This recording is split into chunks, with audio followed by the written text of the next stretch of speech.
నుంచి యాగ సంరక్షణను విజయవంతంగా పూర్తి చేసిన రామ లక్ష్మణులను వెంటపెట్టుకుని విశ్వామిత్రుడు జనక మహారాజు వద్దకు వెళ్లటానికి నిశ్చయించుకుంటాడు. విశ్వామిత్రుడు రాముని ఉద్దేశిస్తూ, రామ, మిథిలానగర ప్రభువు పరమ ధార్మికుడైన జనక మహారాజు ఒక యజ్ఞాన్ని చేయాలని అనుకుంటున్నారు. మనం అక్కడికి వెళదాం అని చెబుతాడు. అక్కడ అద్భుతమైన ఒక మహా ధనస్సు ఉందని నువ్వు చూడవచ్చని అంటాడు విశ్వామిత్రుడు. రామ లక్ష్మణులు మునితో పాటుగా మిథిలా నగరం వైపుగా ముందుకు సాగుతారు. మిథిలా నగర ప్రభువైన జనక మహారాజు తెల్లవారుజామునే విశ్వామిత్ర రామ లక్ష్మణులను ఆహ్వానిస్తాడు. అప్పుడు విశ్వామిత్రుడు రామ లక్ష్మణులను చూపిస్తూ, వీళ్ళు దశరథ మహారాజు కుమారులు, జగత్ ప్రసిద్ధులైన వీరులు. మీ దగ్గర ఉన్న ధనస్సును చూడాలనుకుంటున్నారు. దాన్ని చూపించండి, శుభం జరుగుతుంది, వాళ్ళు ముచ్చటా తీరుతుంది అంటాడు. అప్పుడు జనకుడు తన దగ్గర ఉన్న శివధనస్సు చరిత్రను వివరిస్తాడు. యాగం కోసం భూమిని దున్నుతుంటే ఒక పాప దొరికిందని, నాగటి చాలున దొరికినందువల్ల ఈమెకు సీత అనే పేరు వచ్చిందని చెబుతాడు. అలాగే సీతను గొప్ప పరాక్రమవంతుడికిచ్చి వివాహం చేయాలన్న తన కోరికను కూడా తెలియజేస్తాడు.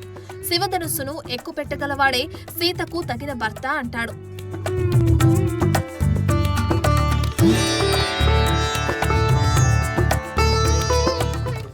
జనకుడి ఇంట్లో తమ పూర్వుల కాలం నుండి శివధనుస్సు పూజలు అందుకుంటుంది.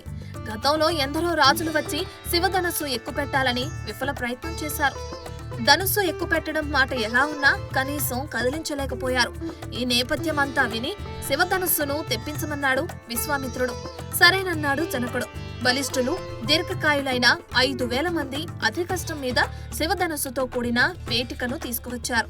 విశ్వామిత్ర మహర్షి అనుమతితో ధనస్సు మధ్య భాగాన్ని అవలీలగా పట్టుకున్నాడు రాముడు. ధనుర్విద్యలో ఆరుతేరిన రాముడి చేయి సోకగానే ఆ శివధనస్సు వంగింది. వింటి నారిని సంధించాడు రాముడు. సభలో ఉన్న వేల కొలది జనాలు ఆశ్చర్యంలో మునిగిపోయారు. ధనస్సుకున్న అల్లెతాడును ఆక్రమణాంతంగా లాగాడు రాముడు.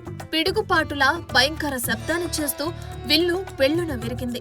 విశ్వామిత్రుడు, జనకుడు, రామ లక్ష్మణులు తప్ప మిగతా వారంతా మోర్చపోయారు. ఇచ్చిన మాట ప్రకారం జనకుడు సీతారాముల వివాహం జరపడానికి సంసిద్ధమయ్యాడు. దీనితో జనకుని యజ్ఞం ఆనందంగా ముగిసింది.